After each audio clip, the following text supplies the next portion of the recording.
Class को शुरू करते हैं। पहला नंबर प्रश्न लगाते हैं। देखिए टोटल इसमें 80 ऑब्जेक्टिव प्रश्न हैं और 80 के 80 जो ऑब्जेक्टिव प्रश्न है ये वीवीआई प्रश्न है, इसे आपको याद रखना है। ठीक है, तो चलिए पहला क्वेश्चन आप लोगों का जो है ये है अम्लीय वर्षा का पीएच मान कितना होता है। बहुत ही इंपॉर्टेंट क्वेश्चन है, बोर्ड परीक्षा में आता है। तो अम्लीय वर्षा का बाबू पीएच मान कितना होता है, तो आपको याद रखना है 5.6 से कम। जो अम्लीय वर्षा होता है इसका जो पीएच मान होता है, इसका पीएच मान 5.6 से कम होता है, इसे आपको याद रखना है। अगला क्वेश्चन आप लोग देखिए, अगला जो क्वेश्चन है मनुष्य के लार में कौन सा एंजाइम पाया जाता है। यह भी इंपॉर्टेंट क्वेश्चन है। आपको पता है मनुष्य के मुख में बाबू लार बनता है और उस लार में बाबू कौन सा एंजाइम पाया जाता है, तो आपको याद रखना है लार में टैलिन नामक एंजाइम पाया जाता है। सी वाला ऑप्शन बिल्कुल से हो जाएगा। याद रखना है जो एक्स्ट्रा हम आपको बता रहे हैं। अगला क्वेश्चन आप लोग देखिए, अगला जो क्वेश्चन है अवतल लेंस को कहते हैं। अब अवतल लेंस को क्या कहते हैं, तो अवतल लेंस को बाबू आपको याद रखना है, अवतल लेंस को अपसारी लेंस कहते हैं। अवतल लेंस को अपसारी लेंस क्यों कहते हैं, क्योंकि जो अवतल लेंस है ये प्रकाश की किरणों को क्या करता है बाबू, प्रकाश की किरणों को फैला देता है, इसीलिए अवतल लेंस को क्या बोलते हैं, अपसारी लेंस बोलते हैं।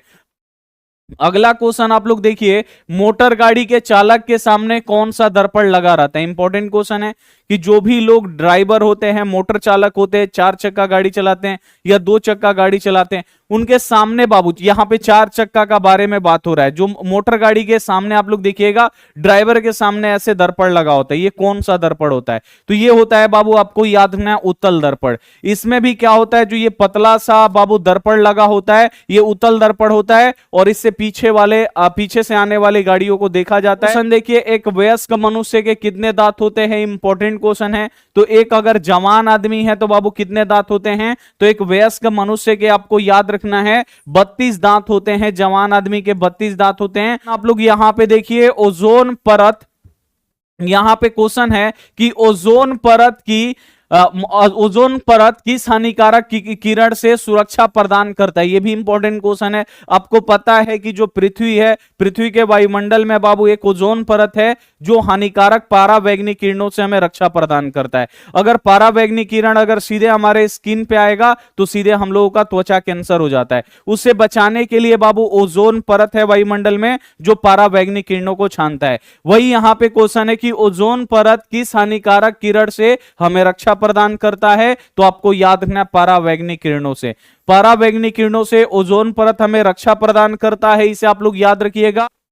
अगला क्वेश्चन आप लोग देखिए, मनुष्यों का वृक्क यानी किडनी संबंधित है किससे। अब यहां पे आपसे पूछा जा रहा है कि जो मनुष्यों का वृक्क है यानी जो किडनी है ये किससे संबंधित है। तो मनुष्यों का वृक्क यानी जो किडनी है ये किससे संबंधित है, तो आपको याद रखना है उत्सर्जन से संबंधित है, इसे आप लोग याद रखिएगा। अगला क्वेश्चन है मानव नेत्र में कौन सा लेंस पाया जाता है। यह भी इंपॉर्टेंट क्वेश्चन है कि मानव नेत्र में कौन सा लेंस यानी हम लोगों के आंखों में कौन सा लेंस है, तो आपको याद रखना है उत्तल लेंस। हम लोगों के आंखों में बाबू कौन सा लेंस पाया जाता है, तो हम लोगों की आंखों में उत्तल लेंस पाया जाता है, इसे आप लोग याद रखिएगा, इंपॉर्टेंट है। अगला क्वेश्चन है पौधों में जल का परिवहन कौन करता है। एक पौधे में बाबू भोजन का परिवहन करता है और एक जल का परिवहन करता है। तो पौधों में जल का परिवहन कौन करता है, तो ज से जल होता है और ज से जाइलम होता है। पौधों में जल का परिवहन जाइलम करता है। क्वेश्चन आप लोग यहां पे देखिए, ऊष्मा और विद्युत का सबसे अच्छा चालक कौन सा होता है।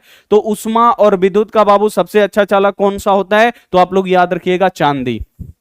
चांदी जो है ऊष्मा के लिए भी सबसे अच्छा है और विद्युत के लिए भी सबसे अच्छा चालक है। क्वेश्चन आप लोग यहां पे देखिए, अगला क्वेश्चन है पेड़ पौधों की पत्तियां हरा किसके कारण से होता है। आप लोग देखें ना, पेड़ पौधों की जो पत्तियां होती है वो हरी दिखाई देती है, किसके कारण से दिखाई देती है, तो आपको याद रखना है क्लोरोफिल के कारण से दिखाई देता है। क्वेश्चन आप लोग देखिए, पवनों का देश किसे कहा जाता है, यानी किस देश में पवन चक्की सबसे ज्यादा है, इसीलिए उसे पवनों का देश कहा जाता है। तो पवनों का देश बाबू किसे कहा जाता है, तो आपको याद है डेनमार्क को। डेनमार्क को पवनों का देश कहा जाता है, यानी पवन चक्कियों का देश कहा जाता है, इसे आप लोग याद रखिएगा।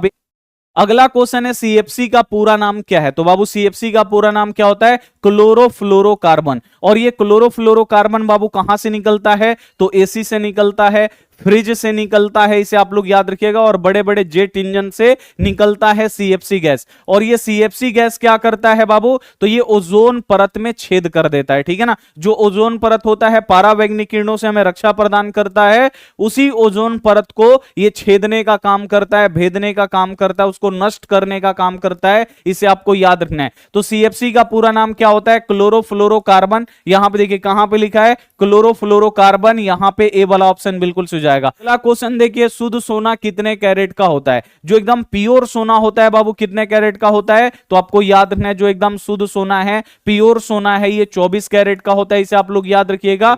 अगला क्वेश्चन आप लोग देखिए, शुद्ध जल होता है यहां पे आपको बताना है कि जो शुद्ध जल होता है ये कैसा होता है। तो शुद्ध जल बाबू कैसा है? तो शुद्ध जल उदासीन होता है, इसका कोई भी टेस्ट नहीं होता है, ना ही आपको अम्लीय लगता है और ना ही आपको क्षारीय लगता है। तो शुद्ध जल कैसा होता है? उदासीन होता है, इसे आप लोग याद रखिएगा। लोग यहां पे देखिए, किस हार्मोन के कारण पत्तियां मुरझा जाती है। अब आप लोग देखते होंगे पेड़ पौधों की पत्तियां मुरझा जाती हैं और लास्ट में गिर जाती है। तो किस हार्मोन के कारण? पेड़ पौधों में वो कौन सा हार्मोन पाया जाता है जिससे पेड़ पौधों की पत्तियां जो है मुरझा जाती हैं? तो आपको याद रखना है एब्सिसिक अम्ल। एब्सिसिक अम्ल के कारण जो पेड़ पौधों की पत्तियां हैं वो मुरझा जाती हैं, इसे आपको याद रखना है। अगला क्वेश्चन आप लोग देखिए, संगमरमर का रासायनिक सूत्र क्या होता है? इंपॉर्टेंट क्वेश्चन है। संगमरमर का रासायनिक सूत्र क्या होता है? तो आपको याद रखना है CaCO3 होता है। संगमरमर का रासायनिक सूत्र क्या होता है बाबू?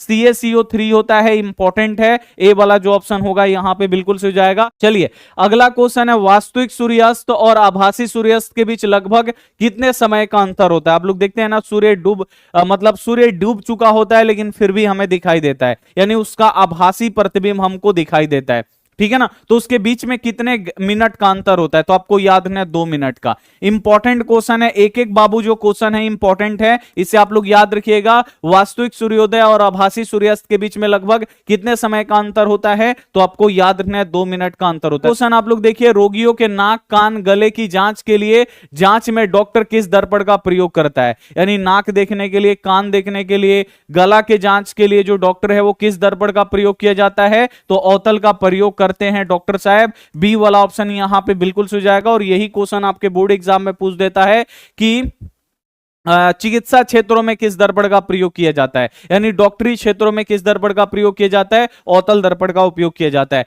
हजामत या दाढ़ी बनाने में किस दर्पण का प्रयोग किया जाता है? अवतल दर्पण का प्रयोग किया जाता है, इसे आप लोग याद रखिएगा। अगला क्वेश्चन है, काला हीरा किसे कहा जाता है? इंपॉर्टेंट क्वेश्चन है बोर्ड एग्जाम के लिए कि भाई काला हीरा किसे कहते हैं। तो काला हीरा बाबू किसे कहते हैं? तो आपको याद रखना है कोयला। कोयला को काला हीरा बोला जाता है। सी वाला ऑप्शन यहां पे बिल्कुल से हो जाएगा। क्वेश्चन देखिए, जिस रासायनिक अभिक्रिया में ऊर्जा का अवशोषण, यानी यहां पे होना चाहिए उष्मा, यहां पे क्या होना चाहिए बाबू? उष्मा का अवशोषण होता है, उस अभिक्रिया को क्या कहते हैं? तो जिस रासायनिक अभिक्रिया में उष्मा का अवशोषण होता है, यानी वो उष्मा खींचता है, उसे हम लोग क्या बोलते हैं? उष्मा शोषी अभिक्रिया बोलते हैं। यहां पे डी वाला ऑप्शन बिल्कुल से हो जाएगा। अगला क्वेश्चन है, रक्त लाल किसके कारण से दिखाई देता है? VVI क्वेश्चन है कि जो हमारा ब्लड है ये लाल किसके कारण से दिखाई देता है? तो आपको याद रखना है हीमोग्लोबिन। हीमोग्लोबिन के कारण जो हमारा ब्लड है वो लाल दिखाई देता है, इसे आप लोग याद रखिएगा। अगला क्वेश्चन आप लोग देखिए, अगला क्वेश्चन है, मनुष्य के शरीर की सबसे बड़ी ग्रंथि कौन सी है? इंपॉर्टेंट क्वेश्चन है आपके बोर्ड एग्जाम के लिए कि मनुष्य के शरीर की सबसे बड़ी ग्रंथि कौन सी? ग्रंथि जो होता है वो शरीर के अंदर होता है, ठीक है ना। और जो यकृत को बोलते हैं लीवर। लीवर जो है हमारे शरीर की सबसे बड़ी ग्रंथि है। लीवर का वजन कितना होता है? 1.5 kg, यानी 1 किलो 500 ग्राम लीवर का वजन होता है। आप लोग देखिए, अपवर्तन के कितने नियम है? बोर्ड एग्जाम में कई बार पूछा है कि प्रकाश के अपवर्तन के कितने नियम होते हैं। तो प्रकाश के अपवर्तन के कितने नियम होते हैं? 2 नियम होते हैं। और प्रकाश के परावर्तन के भी कितने नियम होते हैं? तो प्रकाश के परावर्तन के भी 2 ही नियम होते हैं, आपको याद रखना है। अगला क्वेश्चन आप लोग देखिए, केंचुआ जो होता है वो किस अंग से श्वसन करता है? ये आपको बताना है कि जो केंचुआ है वो किस अंग से श्वसन करता है। तो केंचुआ जो है अपने स्किन यानी त्वचा से श्वसन करता है, इसे आप लोग याद रखिएगा, इंपॉर्टेंट है आपके बोर्ड एग्जाम के लिए, रखिएगा। अगला क्वेश्चन क्वेश्चन देखिए, अवायवीय श्वसन कोशिका के किस भाग में होता है? इंपॉर्टेंट क्वेश्चन है। अवायवीय श्वसन में ऑक्सीजन का यूज नहीं किया जाता है, और जो अवायवीय श्वसन है ये कोशिका के किस भाग में होता है? तो आपको याद रखना है, ये कोशिका द्रव में होता है। किस में होता है? कोशिका द्रव में अवायवीय श्वसन होता है। रखिएगा। अगला क्वेश्चन है, स्त्रियों में अंडाशय की संख्या कितनी होती है? तो स्त्रियों में बाबू अंडाशय की संख्या कितनी होती है? तो स्त्रियों में अंडाशय की संख्या 2 है, इसे आपको याद रखना है। अगला क्वेश्चन देखिए, जल से भरा बाल्टी का पेंदी ऊपर उठा हुआ प्रतीत होता है, क्यों? जल से भरा हुआ जो बाल्टी होता है इसका पेंदी ऊपर उठा हुआ दिखाई देता है। क्यों दिखाई देता है? ये होता है प्रकाश के अपवर्तन के कारण। किसके कारण? प्रकाश के अपवर्तन के कारण।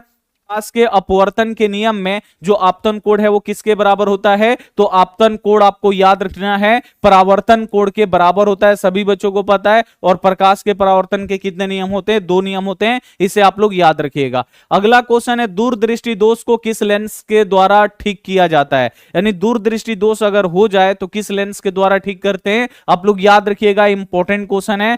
दूरदृष्टि दोष को ठीक करने के लिए उत्तल लेंस का प्रयोग किया जाता है। क्वेश्चन देखिए, वे पदार्थ जो जैविक प्रक्रम द्वारा अपघटित हो जाते हैं उसे क्या कहते हैं? अब यहां पे क्वेश्चन है कि वे पदार्थ जो जैविक प्रक्रम द्वारा अपघटित हो जाते हैं, नहीं जो सड़ गल जाते हैं, ठीक है ना, उसको रखिएगा कुछ दिन तो सड़ गल जाएगा, उसे हम लोग क्या कहते हैं? तो जैव निम्न करणीय कहते हैं। क्या बोलते हैं बाबू? जैव निम्न करणीय कहते हैं। अगला क्वेश्चन आप लोग देखिए, प्रतिरोध का SI मात्रक क्या होता है? इंपॉर्टेंट क्वेश्चन है बोर्ड एग्जाम के लिए कि प्रतिरोध का SI मात्रक क्या होता है। तो प्रतिरोध का SI मात्रक क्या होता है? ओम होता है। बी वाला ऑप्शन बिल्कुल सही जाएगा। क्वेश्चन आप लोग देखिए, वायुमंडल में कौन से रंग, यानी रंग का मतलब होता है वर्ण, यानी कौन से रंग का प्रकीर्णन अधिक होता है? यानी वो कौन सा रंग है? सूर्य के प्रकाश में बाबू 7 गो रंग है, उन 7 रंगों में से कौन सा रंग है जो वायुमंडल में सबसे ज्यादा फैलता है? तो आपको याद रखना है नीला। नीला रंग का प्रकीर्णन सबसे ज्यादा होता है, इसीलिए जो हम लोगों का आकाश है बाबू वो कैसा दिखाई देता है?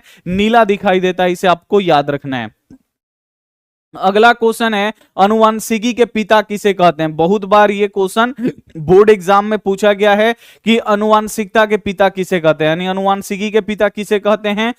तो आपको याद रखना है ग्रेगर जॉन मेंडल। ये आप लोग याद रखिएगा, इंपॉर्टेंट क्वेश्चन है। सी वाला ऑप्शन यहां पे बिल्कुल सही जाए। क्वेश्चन देखिए, स्पेक्ट्रम में किस रंग के किरण का झुकाव अधिक होता है? तो स्पेक्ट्रम में बाबू किस रंग के किरण का झुकाव सबसे ज्यादा होता है? तो जो कमजोर आदमी होता है सबसे ज्यादा झुकता है, उसी प्रकार जो कमजोर रंग है वो सबसे ज्यादा झुकेगा। कमजोर रंग कौन सा है? बैगनी। बैगनी जो रंग है बाबू ये सबसे अधिक झुकता है, इसे आपको याद रखना है। अब अगला क्वेश्चन है, स्त्रियों के लिंग गुणसूत्र होते हैं, स्त्रियों में कौन से लिंग गुणसूत्र पाए जाते हैं? तो आपको याद रखना है स्त्रियों में XX लिंग गुणसूत्र पाए जाते हैं, दोनों XX पाए